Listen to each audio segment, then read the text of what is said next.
A man that needs no introduction because his ideas alone are the introduction. Alex Epstein is the author of The Moral Case for Fossil Fuels, one of the smartest, brilliant, clear thinkers that I know. He has this process that this is the first time he's ever actually taught it, other than one-on-one. And I think it's going to be an absolute game changer if you really take seriously what he's going to share. So give it up for Alex Epstein. Thank you, sir. So this sheet is for me a first small step, but hopefully a useful step to you in solving, for me, one of the biggest, most interesting, and least acknowledged problems in the world. And so that problem is that human beings lack reliable access to the knowledge we need to flourish. Think about that. Human beings lack reliable access to the knowledge we need to flourish. And so by flourish, I mean live to our fullest potential. And that involves physical things, it involves social things, it involves being able to create wealth. And you might think, well, isn't it true that never in history has there been more knowledge in existence about how to flourish? And that's absolutely true. The problem is there's also never been more non-knowledge in existence about how to flourish. And so whether we're thinking of ourselves as knowledge consumers, people who want to find and consume the knowledge we need to flourish, or knowledge producers, people who are trying to discover and share the knowledge other people need to flourish, I think we have to grapple with the fact that adding more claims to knowledge to the pile in people's minds and in our minds isn't really a solution by itself. And so my own goal is, instead of primarily adding new claims to knowledge, is to fix the knowledge system. So I think it's a system problem. And I think there are four aspects of what a proper knowledge system for human flourishing needs to do. One is it needs to validate knowledge, to separate truth from falsehood. Two is it needs to organize it, to see how it all fits together, especially into principles. Three, it needs to be able to apply it so that we can use our knowledge in particular circumstances to benefit our life. And four, the thing we're going to be talking about today, it needs to be able to communicate it.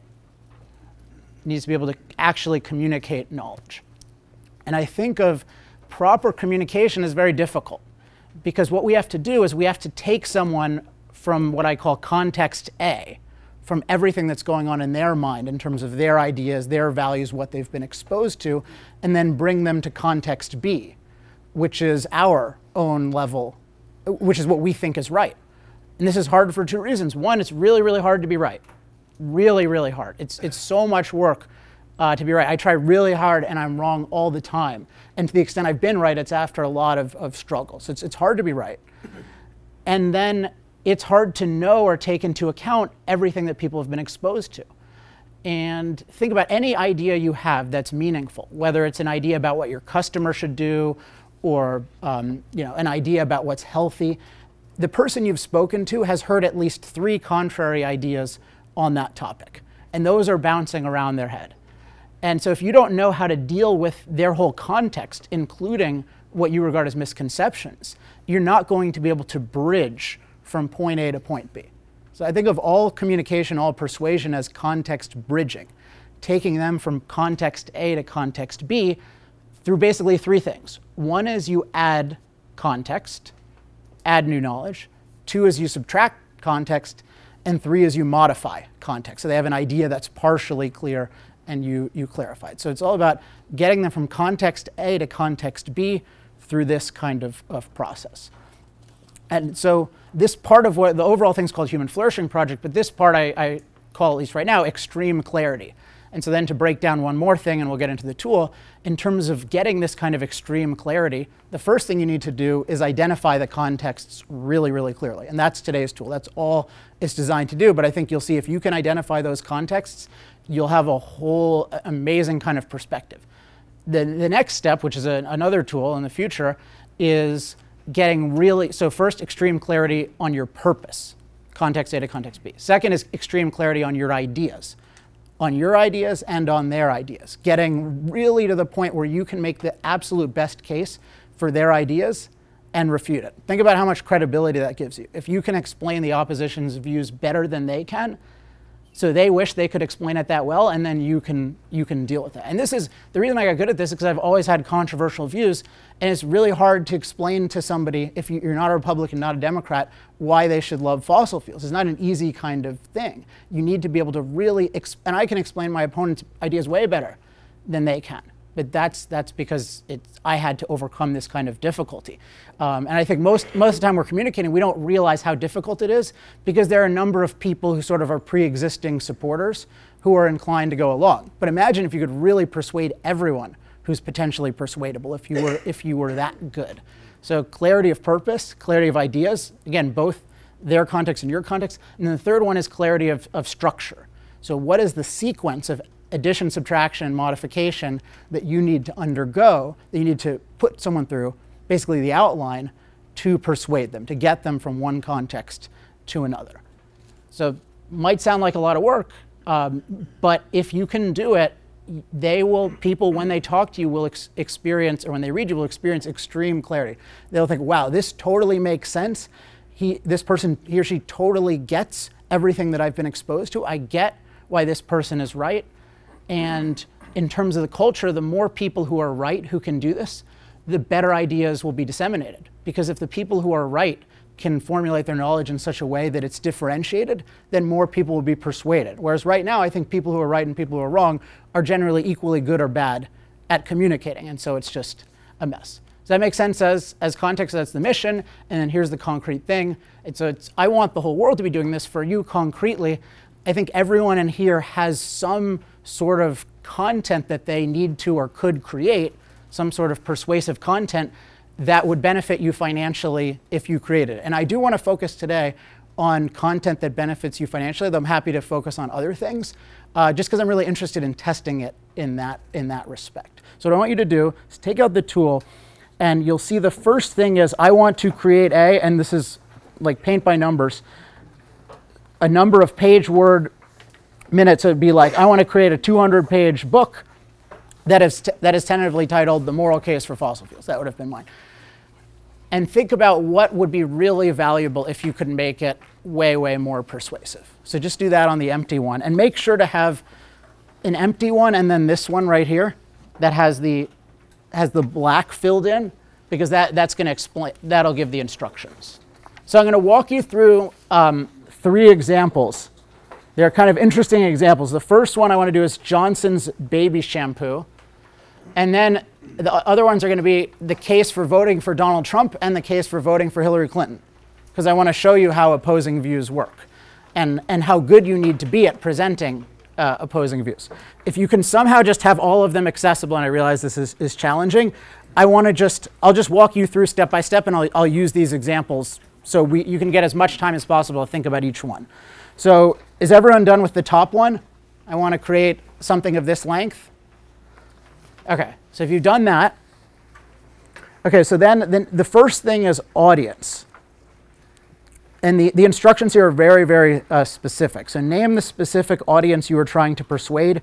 Your formulation must cover all of your audience members and only your audience members. So this is a tricky thing, all of your audience members and only your audience members. So for example, Johnson's baby shampoo, I want to persuade parents of babies and toddlers 0 to 4 years of age. If you just put parents, it would be too broad. And if you put just parents of infants, it would be too narrow, assuming you want that other demographic. It's a really tricky thing, but you have to do this all the time in thinking is, how can we make it, it's not too broad, not too narrow. Okay, so this, and I think you'll see how these all fit together. So we want to get the exact audience. So that's part of our purpose, because we have to identify their context. Then this next one is trickier, who are evaluating. So before you write anything here, let me explain this. Who are evaluating area. So it's the specific area of life they are evaluating, and you are trying to influence them on. Do not include an evaluation or opinion. That comes later. So here it would be shampoo types, but it wouldn't be why Johnson's is great or something like that. But let's go to Hillary Clinton and Donald Trump. So with Donald Trump, it's undecided likely voters in the presidential election, and the thing they're evaluating is presidential candidates. It's just exactly, if you were to just look with a lens, what exact area of something are they trying to evaluate, are they trying to make a decision about that you want to help them with? Anyone want to share their, and just for equal time, so Hillary Clinton and Donald Trump, you'll see they're both the same on this. It's the same, they're trying to persuade the same audience, the same area. They're going to have different views. Anyone want to share their area? Yes? Yeah, entrepreneurs who are evaluating company culture. Right, company culture. I like it. Okay, so then now we get into the more complex stuff. So values. So the values which they want, so there's an audience, there's an area they're evaluating, and they want to pursue that area in a manner that, and notice the options, maintains, gains, improves. So try to circle one of those three and then have a value. So with Donald Trump, it might be improves the economy, improves national security, improves healthcare. And I had the same for these undecided voters for Hillary Clinton. And Johnson's baby shampoo maintains their infant's health, improves their infant's comfort, and improves the experience of bath time. So the value is some object, something that people want to gain or keep. Anyone want to share one or more of their values? John? Okay. I'm evaluating copywriters, writers, or who are writing their emails themselves. And the values are improve email sales, gain subscribers, and maintain customer retention. So if you ask them, those things would resonate with them? Yes. Okay, great. Anyone else want to share value? So audiences, married fathers with successful jobs who are regularly drinking. They're evaluating their alcohol consumption, and the values improves their health, improves their success, productivity, and improves their relationships. Good. And by the way, you see how that's an improvement over the one we talked about before? Yeah, so the specificity of the subject and the audience, they want to pursue in a manner that, so it's not just their values in general. It's not just, they like sex and they like food and whatever else they like. It's in this domain, in this area, what are the things that they value? So I think that captures it. All right, everyone good? So we got these? Okay, great. So then the next one is disvalues. So what are the things that they want to fight, and also that you want to help them fight? I should have said this before. With the values, it has to be something that you want to help them with. So it could be that you have an audience and certain things that they want, you don't want to help them with. Or for instance, even with the audience you're mentioning, maybe sometimes they want help concealing, if they screw up, like concealing it from their family, right? But you don't want to help them with that. So it's important that this is aligned with what you want, not just, you're serving them blindly. Okay, so disvalues is what do they want to fight that you also want to help them fight. Can anyone, if it's helpful to you at all, just to do this profiling part, in what way is it helpful? I'm curious, because we're going to go to the ideas part. And if it's not, that's fine. The ideas part should be helpful. Well, I think it helps with your messaging. I mean, if you're going to, like I've got here, I'm putting a 5-minute video together. So I'm like, okay, this helps me just really think through my messaging so I can, do the objection and the, take away the objection, all those things right inside versus trying to shoot from the hip, Great. Nick? I think this would also help, let's say if it's a client intake form, to find out more about them and what their challenges are. What you could modify it and get. It's almost that way positioned, especially with the values and what they want to decrease and or avoid. Perfect. All right, let's go to the next part. With Hillary Clinton, Donald Trump, we have avoids a war or terrorist attack, decreases the influence of Russia in the Middle East, and decreases illegal immigration. I think it's important that at least this is the demographic they're really fighting for in the election. It's important that so far in this exercise, Hillary Clinton and Donald Trump are exactly the same, right? They're exactly the same in the audience they're trying to persuade. The audience has, in this case, has the same values, has the same disvalues. And so it's really instructive to think of it that way, I think. In the last several months, I've just been obsessed with the issue of how do I present my opponent's arguments as well as possible? How do I understand them as clearly as possible? And here's what's really changed for me with the podcast I'm working on. When I have a guest, how do I have them answer the opponent's objections? Because I don't want to most podcasts are just these affirmation sessions where it's just, you ask a question and you answer it and I act like, you know what you're talking about because you're here. but there are 5 other people with different views who aren't there.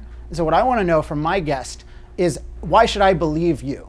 And what are his views or her views, and why are they wrong? And if you can summarize their views for me better than they can, and you can convince me of them and then explain to me how they deviate from reality, then I'm impressed. So the same thing is true here. So what I want to do with the misconceptions is name the 3 most compelling misconceptions they've heard about advancing their values. So these all fit together. It's not just misconceptions in general, it's misconceptions about advancing their values in this area of life. And it has this terminology is very deliberate. Wrong action, object, wrong reason. So the idea is that any idea you can about action, about a misconception, you can say, I'm taking this action about this object that will advance my values because of this reason. So with Hillary Clinton, it's or rather Donald Trump's view of the misconception is voting for Hillary Clinton will advance their values because Hillary Clinton has real experience growing an economy with her husband Bill. Voting for Hillary Clinton will advance their values because Hillary Clinton, as former Secretary of State, has real experience dealing responsibly with foreign policy. Vote for Hillary Clinton because Hillary Clinton knows how to improve our healthcare system, not blow it up and start from scratch. So notice that's thinking, notice those are pretty plausible arguments that this hypothetical Donald Trump architect is thinking of. And then if you look at Hillary Clinton's one, vote for Donald Trump, he'll advance our values because he'll fix the economy using his experience succeeding in business and witnessing government corruption firsthand. Vote for Donald Trump. He'll protect us by embracing America's superpower status, the heart of our security, not concede it to Russia and the Middle East. And then he'll fix healthcare with a fundamentally superior healthcare plan to replace the disaster of Obamacare. So these things should resonate as, oh, you've heard these, and they're some of the stronger arguments they make. And imagine you're making this argument, you're arguing your position, and you understand those positions, you're much more powerful. Or you'll discover you're wrong and then vote for the other person, maybe. So it has to be the best version of an idea. And then the Johnson's baby shampoo is, the misconceptions are using any shampoo will advance their values because all shampoos are the same. Accepting their infant's crying, so they're not usually going to be the same like that vote for. Accepting their infant crying will advance their values or protect them because all shampoos cause pain on contact and therefore cause infants to cry. And then wash their baby's hair with water because it'll reduce screaming and probably not cause a problem, even though you won't get totally clean. Okay, we have to wrap up soon, so let me just make sure we go to the next. All right, let's go to the clarity thing, which is the major one before next action. So here what you've done so far is you know your audience, you know the area, you know the values and disvalues, you know what they're going after, you know what ideas they've been exposed to about how to advance their values and avoid their disvalues. And so now, and only now, you're ready to think about, okay, what's your idea? And there are 2 aspects here. One is, what is your fundamental idea? So if you had to put it into one idea, what's the fundamental action that will advance their values? And then what's your fundamental reason? So what's the fundamental action? Always includes an object. And then what's the fundamental reason? And then there are going to be 3 crucial aspects of this. And when it says object, it's the same object. So here you're going to have repetition, and then there are going to be 3 different explanations. So with Johnson's baby shampoo, the fundamental action is use specially formulated baby shampoo. Now, why did I not say use Johnson's baby shampoo? Self-serving. Yeah, it sounds self-serving, and it's not explanatory, right? We want to be as causal as we can to explain the cause and effect. So every product is really just an embodied idea. You're saying, here's some cause and effect that I've discovered in the world that's embodied in my product. So it's much better to say, oh, here's this approach than just, oh, my name on it. So use specially formulated baby shampoo will advance their values because it cleans hair while eliminating the causes of tears. So that's the fundamental. And then the aspects are the 3 ways in which it does this. Specially formulated baby shampoo uses low irritation cleansers called surfactants, dilutes the cleaners to make them imperceptive but still effective, has a pH of 7, the same as water. So it's the fundamental because, and then 3 aspects of the because. But really make sure to use when it says object, use the same object. That's really important. Or so with, vote for Hillary Clinton. she has the real experience and seasoned judgment we need to move forward as a country, and then real experience growing an economy, real experience with foreign policy, and knows how to improve our healthcare system. So Hillary Clinton is the object, and the action: vote for Hillary Clinton. Specially formulated baby shampoo is the object, and use specially formulated baby shampoo. And then Trump, you'll see, it's just the opposite. So the next action, this is simple. What's just the next action they need to take as a result of what's the thing you want them to do right after consuming your content? And with any of these, these are things you can refine over time. I mean, these are supposed to be good. These are supposed to really crystallize your ideas. So over time, they should get better. And the way to tell if they're getting better with the bad ones are, is this an even more persuasive version of the bad one? And with the good ones are, is this even more clarifying and differentiating? If you read it and you think, oh wow, every word there is awesome, then you know that you'll be there. Obviously, we haven't had time to do all that.